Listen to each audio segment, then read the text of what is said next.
Mas, por exemplo, não tem um fato histórico inexplicável onde a gente fala assim, nossa, aconteceu essa magia e realmente... Porque vamos supor, tô dando um exemplo, que eu sou o rei da Espanha. Vamos supor, eu sou o rei da Espanha. E aí a bruxa chega pra mim e fala assim, ó... amanhã você vai chegar no seu quarto, sua filha vai estar do avesso, porque o diabo, vou mandar o diabo lá. E aí eu chego de manhã no quarto da minha filha tá do avesso. E aí, porra, se eu sou o rei da Espanha, eu boto fogo nessa mulher. Você entende? Eu sou o rei da Espanha. Quem que faz as leis na Espanha? Papai. Então o papai bota fogo. Tem uma história do Rasputin, assim.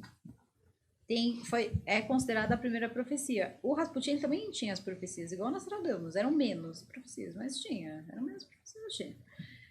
Que se ele morresse pela bala de qualquer pessoa ligada aos czares, eles iam se acabar.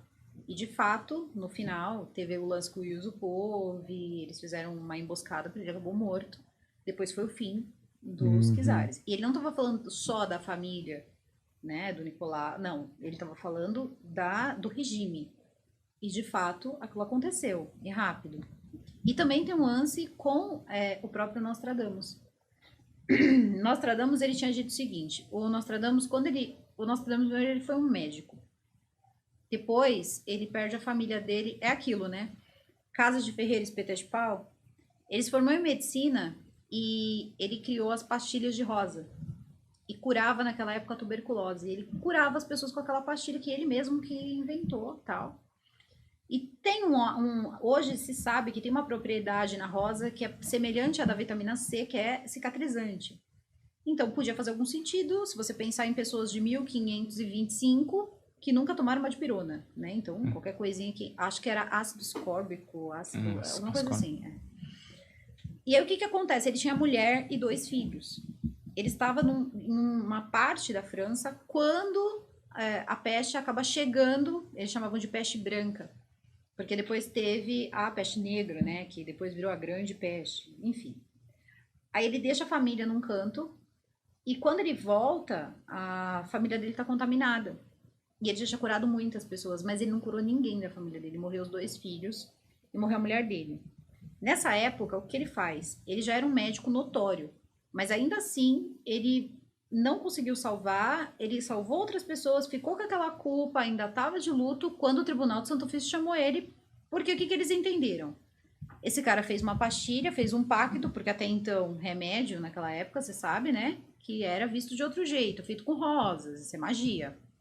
E eles acharam que ele tinha feito aquilo e tinha dado à família como pagamento. Então ele foge do Tribunal de Santo Ofício, sai procurando um monte de lugar que o avô dele tinha deixado as coordenadas para ele procurar e aprender várias outras coisas, incluindo esse do espelho, que a gente estava falando no começo, essa magia diferente aí, e ele volta o Nostradamus, né? Seria mais ou menos isso. Aí o profeta.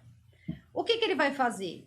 Aos pouquinhos ele vai soltando coisas que ele sabia que, naquela época, a Catarina de Médici gostava muito de assuntos astrológicos, evidência, ela era apavorada, a Catarina de Médici.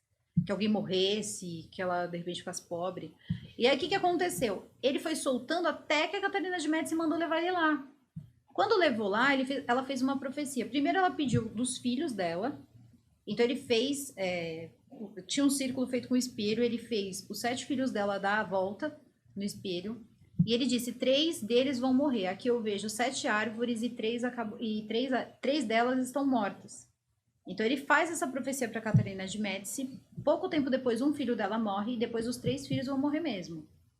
E aí também ele faz a profecia do marido dela, do rei. Ele diz, olha, ele não pode mais... Eu estou vendo aqui um fim muito trágico para ele, onde em uma ferida vai virar 2 e algo pontudo, como se fosse uma ponta de lança, vai atravessar... um elmo, não era elmo, foi o elmo que atravessou, mas como se fosse uma grade dourada. Eu vejo uma grade dourada que atravessa e acerta a cabeça do fulano lá. E ninguém entendeu o que seria essa grade, o que seria... E ele começou a preparar ele a não fazer mais justas. Eles faziam aquelas justas e tal. E no dia das bodas da filha dele, o que ele faz? Ele estava empolgado, ele vai fazer uma justa com o capitão dele mesmo ali. Era só uma encenação. Sem querer, o cara do nada, sem querer, acerta o olho dele. E o elmo dele era de ouro. Então o cara, ele sabia, ele viu ali, o bagulho cumpriu certinho e acertou o olho dele. Só que do olho pegou o cérebro. E ele passou 9 dias assim, na merda mesmo, porque infeccionou tudo, ele não aguentava de dor, tiveram que desmaiar o cara, pro cara aguentar. Em 9 dias, o cara tava morto. E aí, depois disso, a Catarina, ele nem... Gente, naquela época, um cara como ele nunca passaria. Ele iria pro Tribunal do Santo Ofício. Não tinha jeito, ia acabar queimado. E não adiantou, porque ela precisava do serviço dele. Tanto que quando o filho dela, o marido morreu, o filho foi e pegou coroa, né? Ela já levou o menino lá no Nostradamus pra ver se a vida do menino, como que ia ser e tal, se eles iam continuar bem, ricos e tal. E sempre ali dando uma profetizada ali. Então ele também foi criando, assim, se protegendo assim dessa forma. E esqueci do que a gente tava falando. De se alguém fez pro mal. Porque teoricamente ele fez pro bem, ele avisou. Tá, aí a questão fazer teatrinho? Então, tá, a questão do fazer pro mal. Mas aí você ia falar do Rasputin, né? Então, o Rasputin, ele fazia pro bem e ele fazia também pro mal. Ela meio que falou, né, do Rasputin, que se ele fosse morto por uma bala da... Ele acabaria, e acabou. Só que teve também a questão da guerra. Ele disse que se o czar fosse pra guerra, eles iriam perder. Então, eles também faziam... E todo mundo pensa assim, às vezes ele só previu. Depende. O Rasputin mexia com cada coisa, gente. Ele andava com um cara chamado Macari. Macari, acho que não seria o nome daquilo ali que eles praticavam. Era uma coisa muito louca que todo mundo dançava, rodeava, tinha bebida e eles diziam que era um Jesus Cristo. Então, tu não entende de onde veio aquilo. Porque cantava, tinha vela, dançava, parecia um ritual, sei lá, pagão e de repente é Jesus Cristo. Não por ter problema de ser um ritual pagão, mas era tudo misturado. E então eles tinham... Para pecar, para você pecar... Você só pode saber se o pecado ele vai ser condenado se você pecar. Porque aí você vai sentir dentro do seu coração que aquilo é pecado. Por isso que o Rasputin pegava todo mundo, porque ele não achava que aquilo era pecado. E ninguém se importava de trair o marido com ele, porque ele era divino. E o que eles estavam fazendo não era pecado, porque ele não sentia no coração dele. E o Rasputin, ele ia, assim, dando várias coisas que depois iam acontecendo.